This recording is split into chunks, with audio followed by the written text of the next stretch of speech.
Assalamu alaikum students, welcome to Basic Grammar. In this video, we are going to discuss what is conjunction and its types, coordinating conjunction, subordinating conjunction, and correlative conjunctions. Before starting the video, if you haven't subscribed to this channel, then must subscribe below and press the bell icon as well. Now let's get started. First of all, what is conjunction? Conjunction एक word से मिलकर बना है, वो है junction. Junction का मतलब है अ प्लेस वेयर टू और मोर थिंग्स ज्वाइन और क्रॉस, यानी एक जगह जहाँ दो चीज़ें आपस में मिलती हों या क्रॉस करती हों. आपने रेलवे जंक्शन भी सुना होगा. वहाँ पर बहुत सारे ट्रैक्स होते हैं जहाँ पर ट्रेन्स क्रॉस करती हैं. वहाँ एक ट्रैक दूसरे ट्रैक के साथ ज्वाइन होता है. अब कंजक्शंस क्या हैं? चलिए डेफिनेशन देखते हैं. Conjunction are the words that conjoin or link the words, phrases or clauses together in a sentence.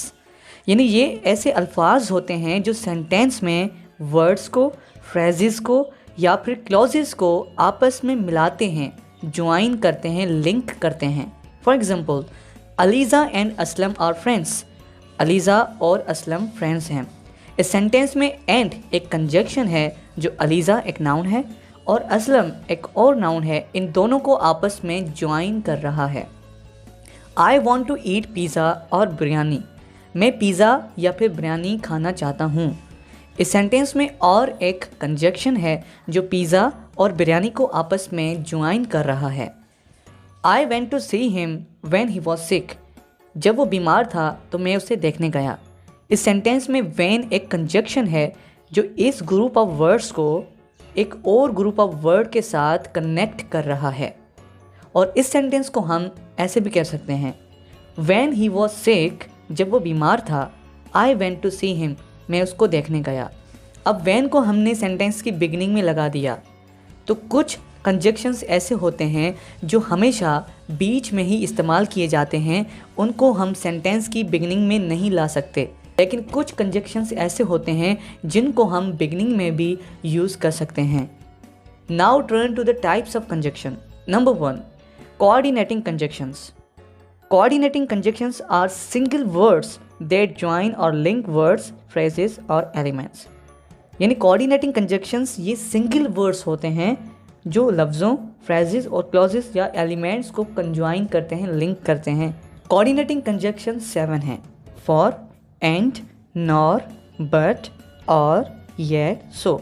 और इनको याद करने का एक आसान तरीका है, आप एक वर्ड को याद करें, फैन बॉयज़. जी हाँ, fan boys. F stand for, A stand for and, N for nor, B for but, O for or, Y for yet, S for so. So these are the coordinating conjunctions. Now let's use these into the sentences. I have bought a new mobile for you. मैंने आपके लिए एक नया mobile ख़रीदा है. He loves both mangoes and bananas. वो दोनों यानी आम और केलों को पसंद करता है. Neither the red nor white dress looks good on me. ना ही लाल और ना ही white dress मुझ पर अच्छी लगती है. I want to go with you, but I have a lot of work to do. मैं आपके साथ जाना चाहता हूँ लेकिन मुझे बहुत सारा काम करना है. Would you like tea or cold drink? क्या आप चाय लाना चाहोगे या cold drink? He practices daily, yet he couldn't put up a good show yesterday. वो रोज़ाना प्रैक्टिस करता है लेकिन फिर भी वो कल कोई अच्छा शो नहीं दे सका.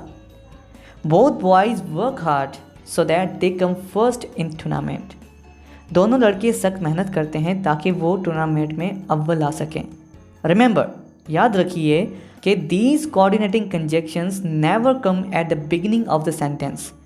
कि ये जो coordinating conjunctions होते हैं ये सेंटेंस की बिगिनिंग में कभी भी नहीं आ सकते, क्योंकि मैंने आपको बताया कि कुछ कंजक्शंस को हम सेंटेंस की बिगिनिंग में भी इस्तेमाल करते हैं लेकिन वो कोऑर्डिनेटिंग कंजक्शंस नहीं होते.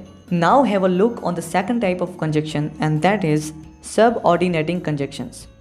This type of conjunctions include words like because, if, although, since, until, and while.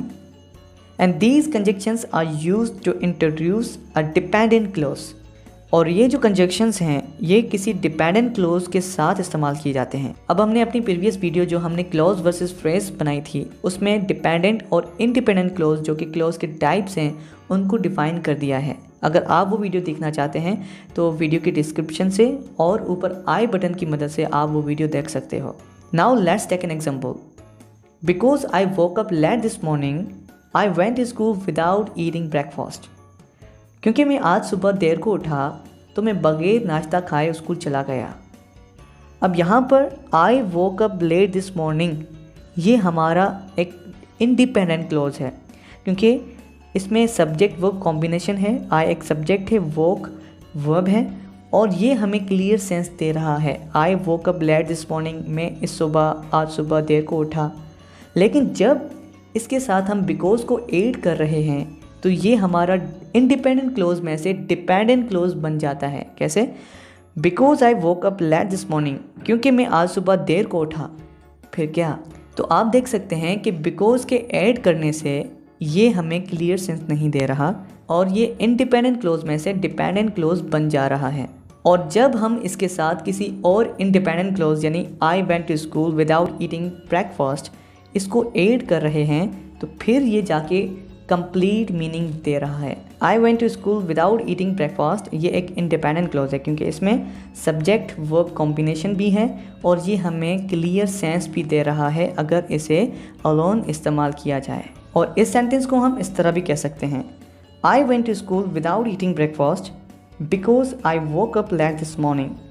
मैं बगैर नाश्ता खाए स्कूल चला गया क्योंकि मैं इस सुबह देर को उठा, देर को जागा।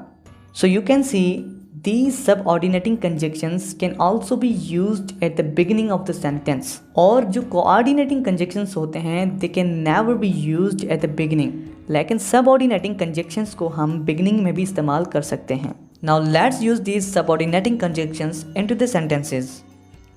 If he comes, what will you do? अगर वो आता है तो आप क्या करोगे? Although she has come here several times, she hasn't met me yet। हालांकि वो यहाँ पर कई बार आई है लेकिन वो अभी तक मुझसे नहीं मिली। Since I had met him once before, I recognized him right away। चूँकि मैं उससे एक बार पहले मिल चुका हूँ मैंने उसको फ़ौरन पहचान लिया। Until he comes, I can stay out। जब तक वो आता है मैं बाहर ठहर सकता हूँ। While I was waiting for him, 2 cars passed by me। जब मैं इसके लिए इंतज़ार कर रहा था तो 2 कार्स मेरे पास से गुजरी। Now turn to the third and last type of a conjunction and that is correlative conjunction. Correlative conjunctions are pairs of words that work together to connect 2 parts of a sentence that have equal value. Correlative conjunctions words के pairs होते हैं जो एक साथ काम करते हैं sentence के 2 पार्ट्स को मिलाने में और उनको एक जैसी वैल्यू होती है। अब इस डेफिनेशन को हम एग्जांपल्स के थ्रू समझते हैं। इसके जो कॉमन एग्जांपल्स हैं उनमें either or, neither nor, not only but also, both and ये इंक्लूडेड हैं। Now let's use this into the sentences. I will either go to Melbourne or London. मैं या तो मेलबोर्न जाऊंगा या फिर London. Neither this not that he likes. ना ही ये और ना ही वो ये पसंद करता है। Not only I went there but also looked for him a whole day. ना ही सिर्फ मैं वहाँ गया बल्कि सारा दिन उसको ढूंढता रहा। Both the son and father plays cricket daily. दोनों बाप बेटे रोज़ाना क्रिकेट खेलते हैं। अब इन सेंटेंसेस में देखें, हमने डेफिनेशन में कहा कि ये 2 पेयर्स ऑफ वर्ड्स होते हैं, जिस तरह either or, neither nor, not only but also, both and. और हमने कहा कि उनको एक जैसी वैल्यू होती है। वो कैसे? अब अगर इन सेंटेंसेस में से हम किसी भी एक को हटा लें तो क्या ये सेंटेंस हमें सेंस देगा? बिल्कुल भी नहीं। देखें, I will either go to Melbourne, अगर हम आर को हटा लें तो क्या ये सेंस देगा हमें? नहीं। और इसी तरह सेकंड सेंटेंस में से भी अगर हम इन दोनों में से किसी भी एक को हटा लें तो ये फिर भी हमें सेंस या मीनिंग नहीं देगा। तो इससे ये मालूम हुआ कि दोनों को एक जैसी वैल्यू है। तो इसके साथ आज का हमारा टॉपिक एंड होता है। अगर आपको कोई बात समझ में ना आई हो तो आप कमेंट करके हमसे पूछ सकते हो। और अगर आपको ये वीडियो कहीं भी इंफॉर्मेटिव लगी हो तो वीडियो को लाजमी लाइक करें और चैनल को सब्सक्राइब करते वक्त बेल आइकन को ज़रूर प्रेस करें हमसे जुड़े रहने के लिए। Thanks for watching, take care, अल्लाह हाफिज़।